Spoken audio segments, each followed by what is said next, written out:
Join our celebration of Black History Month, only on New Thought Media Network.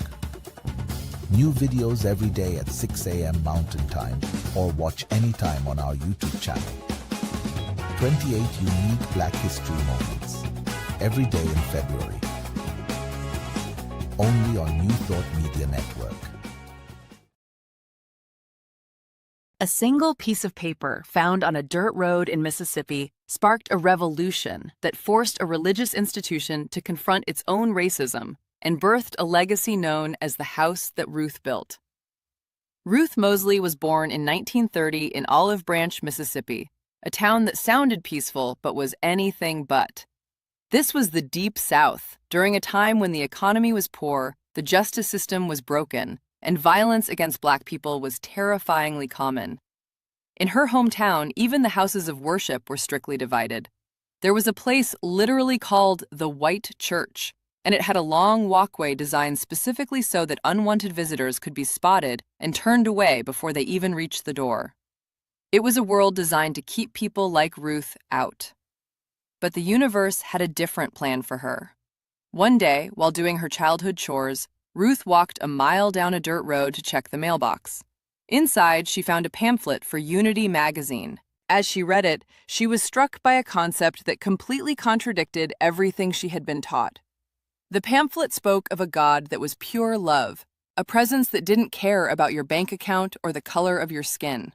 She realized she had been raised on a vengeful, judging God, but this new idea of a loving God settled deep in her heart.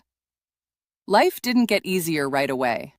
Ruth became a mother in her early teens, dropped out of school, and eventually moved north to Detroit to find work as a cook, leaving her children behind with family until she could get on her feet. She faced immense personal struggles, including the heartbreak of losing 2 husbands to illness, but she never let go of that truth she found in the mailbox. She eventually got her GED, earned a college degree, and became an ordained Unity minister in the 60s. However, Ruth noticed that the spiritual movement she loved wasn't practicing what it preached. There was an elephant in the room. A massive article in Ebony magazine exposed the discrimination Black people faced within the Unity organization. When leadership finally asked Ruth what they could do to fix it, she didn't ask for a handout. She told them that the system for licensing ministers was biased and stacked against Black students. She told them, "We need our own school." She didn't wait for someone else to do it. In 1979, Ruth founded the Unity Urban Ministerial School in Detroit. She had to scrape together the funding herself, relying on faith and the belief that she was doing the work she was called to do.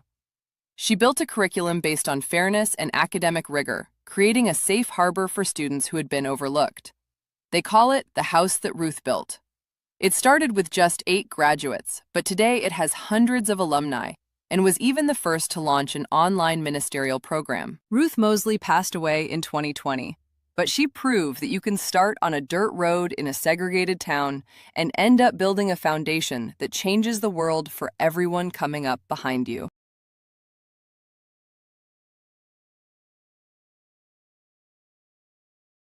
Thanks for watching New Thought Media Network's Black History Moments. Join us every day in February for a new Black History Moment, live at 6 a.m. Mountain Time or on our YouTube channel.